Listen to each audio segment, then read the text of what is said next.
All right. Hello, hello, hello. First and foremost, I want to give a little rest in peace to the people that were shot in Paris. I'll be covering an article speaking about that. It happened today, December 23rd. On today's little thing, I'll also be covering single-use plastics in Canada. It officially got banned December 20th, so we'll also be talking about that. And emperor penguins in the Antarctica, a little risk and whatnot with the global warming. All right, so obviously first is the shooting in Paris. Very sad, very tragic. A gunman killed three people. I believe he injured two. Yeah, two seriously injured, and one's in intensive care as well. So they could not make it as well. I hope for their speedy recovery, of course. Um, yeah, he went to a Kurdish cultural center called Ahmet Kaya. Probably didn't pronounce that right. Don't care. Moving on. He was a 69-year-old. Apparently, he did this last year as well. With not the shooting, not the shooting last year. He apparently attacked a migrant camp last year. I don't know the specifics on that. So this guy's a repeat offender on what seems to be racial attacks. So that's just trash. But for those that don't know, Kurdish is like a Middle Eastern area, Iraq, Turkey-ish. They don't really have their own location. Um, they do have a little bit of an autonomous zone in Iran, or Iraq, I should say.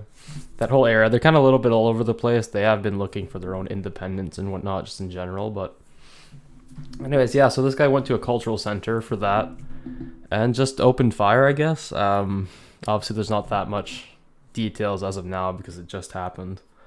Um, like I said, it seems to be racially motivated, which is unfortunate. Those kinds of attacks are always the worst.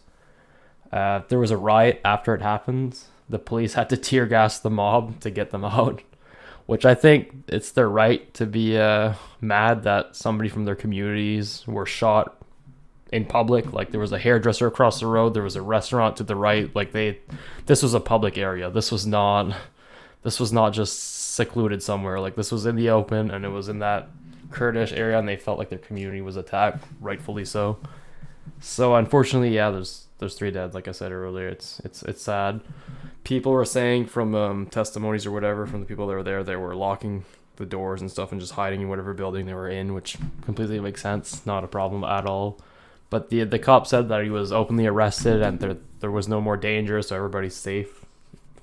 Obviously, the people that were injured and whatnot aren't as safe, or we're not safe, but everybody should be safe now. I'm assuming it's not a group, since he did some bullshit last year as well by himself. It's just an old racist man, I guess. But yeah, so that happened. Rest in peace to the victims. Moving on, we're going to talk about the single-use plastics in Canada. They were just officially banned December 20th. It had been kind of brewing for a while. Personally, somebody who lives in Canada, like, you go to the grocery stores, they gave you paper bags already, so they had anticipated it. Even though they have a full year to clear their stock of plastic supplies and stuff like that, they were already kind of getting ahead of the ball because there's no point trying to dodge the bullet, right? Just get it over with. But yeah, so for everything so they have a ban on manufacturing and importing single-use plastics for products for sale in Canada. So maybe personal buildings might be able to still use them because that seems to be for sale. So I'm not 100% sure if there's a loophole there, but the everything that was banned were plastic bags, cutlery, certain food containers, ring carriers. So that's like those things that hold soda packs, like 6 packs and stuff like that. The rings that the turtles choke on. Stir sticks and straws. So obviously for people that don't like paper straws, I know they're not as good. I think everybody can agree they're not as good, but at least a turtle doesn't have to die for you to drink orange juice or some shit. You know what I mean? I feel like that's not a fair trade, but so now it's good. It's fine. It's whatever. It's all banned. So yeah, like I said, it's from December 2023. Nothing will be able to be sold till next year. So they have a year to like get rid of all the stock that they have for the single-use plastics. Just get them all out there. One last round of pollution, right? Let's go. The Environment and Climate Change Canada said that this plan or whatever should reduce around 1.3 million tons of hard to recycle plastic waste, as well as 22,000 tons of plastic pollution. So that's a pretty nice little number. That's all right. I like that. So I'll go on to the emperor penguins. So apparently they are at risk, and a lot of things are at risk in Antarctica by 20. It's not 20. It's 21,000 or 2,100. I mean, so 2,100. So 80 years from now, basically. 80% of the population could be gone for the emperor penguins, as well as, I believe, the Adelie penguins. Amelie penguins? Just give me 1 second. Let me just check that up. I believe it's Adelie penguins. So it's just the heating up of the planet basically is the issue. It's melting a lot of land mass and snow and all that stuff. This is because of the, quote, current trajectories of global heating. So they're not even saying climate change or anything like that. They're just in general, the Earth is getting warmer and that's affecting them because they live in the coldest part of the world.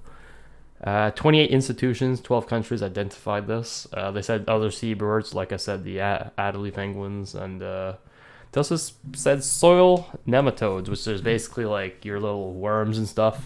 Not like your earthworms, but different kinds of worms that can actually withstand those harsh climates.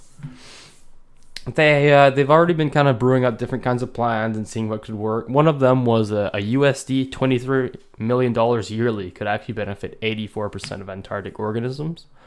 So that's like in terms of like government funds, that's a relatively small amount to benefit like a large amount of organisms. So that's kind of nice.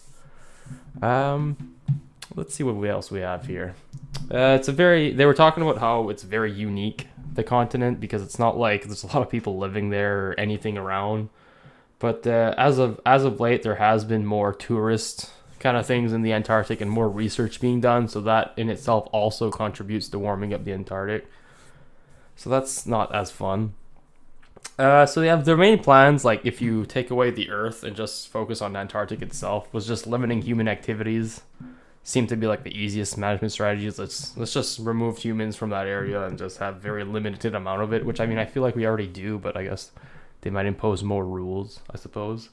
A lot of transport vessels, so like planes and stuff like that fly above it, or even transport trucks that supply stuff somewhere at bases and stuff like that could be limited as well, which would do quite an impact. But one of the main things as well was protecting the vegetation from getting trampled. So like the lawn in different areas, that can hold a lot of integrity and help on a wider scale the Antarctica. They even stated, like with their estimates and whatnot, that if you just implemented these little strategies that I just talked about without, like, let's say the Earth, like recently they've been focusing on environment stuff a lot, I find. So even if we didn't hit target goals of lowering emissions and all this stuff, and just the way that the Earth is going right now, even if we ignore all of Earth and just apply these little strategies, it would be 54% effective regardless. So just really limiting human trafficking, or not human trafficking, but like humans like trafficking around in Antarctic already has a pretty good effect on protecting the Antarctica. So one of the nematodes that they were talking about was it's a special roundworm called Scottnema linsae. That's probably pronounced wrong, don't care. So yeah, they like salty and dry soils. So when the snow melts, it makes it more wet and a lot less salty, basically. So that's pretty much just one of the worms that they pointed out for me. But yeah, all in all, I think we'll be fine. I think we'll be all right. And of course, I want to say again, rest in peace to the shooting that happened in Paris. It's very unfortunate, and racial attacks shouldn't happen regardless of the race. And yeah, you guys have a great day, and I'll catch you guys in the next one.